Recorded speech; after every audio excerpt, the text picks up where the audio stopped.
62. Divorced 8 months. Standing at a party, feeling completely invisible. By the drinks table. Alone. Watching everyone else talk to everyone else. Nobody's fault. After 30 years married, you just forget how any of this works. Then a woman walked straight up. No hesitation. Just started talking. Not about my job. Not the divorce. About how I was just watching the room. Then she said one sentence. One. And it wrecked everything I thought I knew about aging. You're the only one here who isn't performing. That was it. The whole thing. If you've ever felt invisible after 50, 60, 70, stay with me, because the psychology here is not what you'd expect. Subscribe, I post one of these every week. For weeks after that party, I couldn't stop thinking about what she said. Performing. Was that really what everyone else was doing? So I started watching. Really watching. At the grocery store, at dinners, at that same friend's parties. And she was right. Younger guys, older guys, most of them were performing. Louder voice. Bigger stories. Constant motion. Confidence, they call it. But something about it always felt rehearsed. Like a costume that never quite fit. There's actual psychology behind this, and it surprised me more than I expected.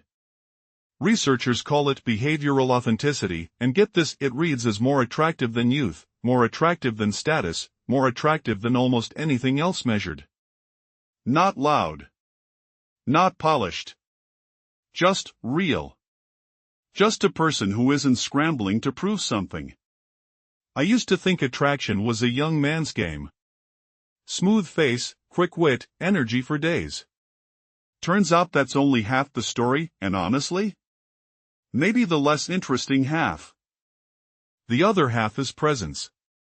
And presence is something you can't fake at 25. It has to be earned. My dad used to say something that annoyed me for years. Confidence isn't loud, son. Confidence is quiet. I thought that was just something old men said to feel better about being old. Turns out he might have been onto something real. 3 months after that party, I asked the woman, her name was Carol, what she actually meant that night. She laughed and said, everyone in that room was trying to convince someone they mattered. You were just there. Comfortable being there. That's rare, she said. People notice rare. I sat with that for a long time. Comfortable being there. When was the last time I'd actually felt that, instead of performing it? I went home that night and actually looked into the research on this, because something about her words wouldn't leave me alone. Turns out there's a whole body of psychology on what's called self-presentation load, basically, how much energy we spend managing how we appear. The heavier that load, the more exhausted and less genuinely present we come across, even if we think we're doing great. And here's the twist. As people age, that load often gets heavier, not lighter. More to prove. More ground to make up for. So most older men, without realizing it, are performing harder than they ever did in their 20s, just to feel relevant. Married for 30 years, I realized I'd spent most of that marriage performing too. Provider. Fixer. The guy who always had it handled. Somewhere in there, I forgot what it felt like to just exist in a room without trying to earn my place in it. The divorce, as much as it broke something, also stripped away 30 years of performance I didn't even know I was doing.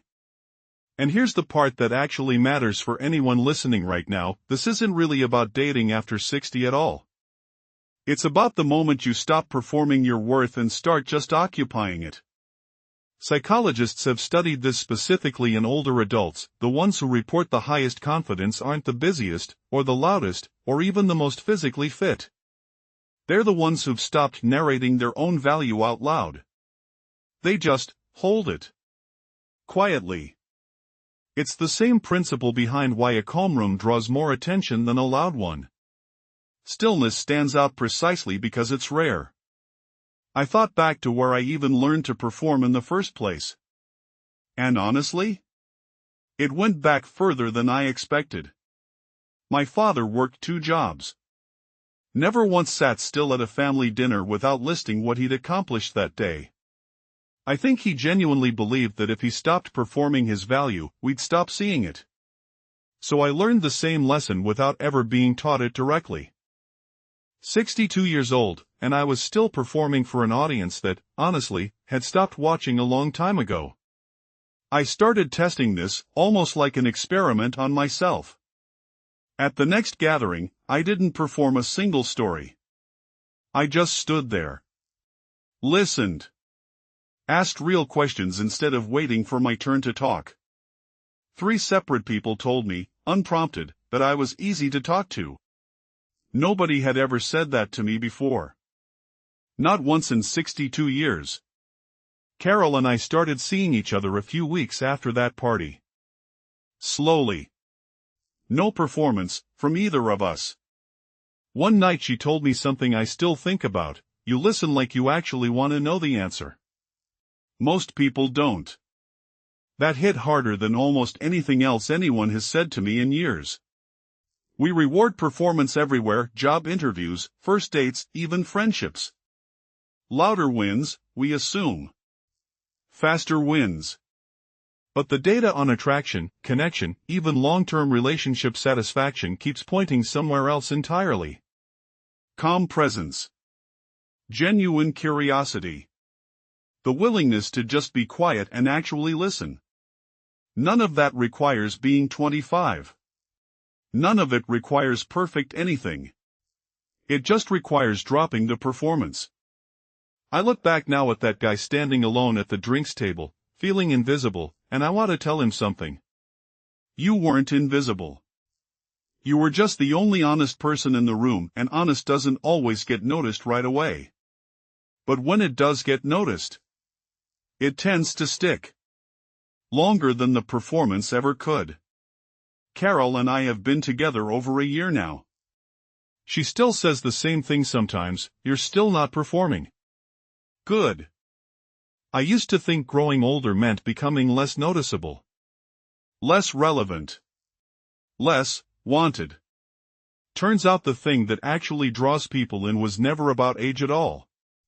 It was about whether you're actually there, or just performing being there. So if you've spent years feeling invisible, at a party, at work, anywhere, ask yourself one honest question. Are you performing your worth right now? Or are you actually just occupying it? Because the moment I stopped performing was the exact moment someone finally saw me. Really saw me. And that had nothing to do with being 62. It had everything to do with finally just being there.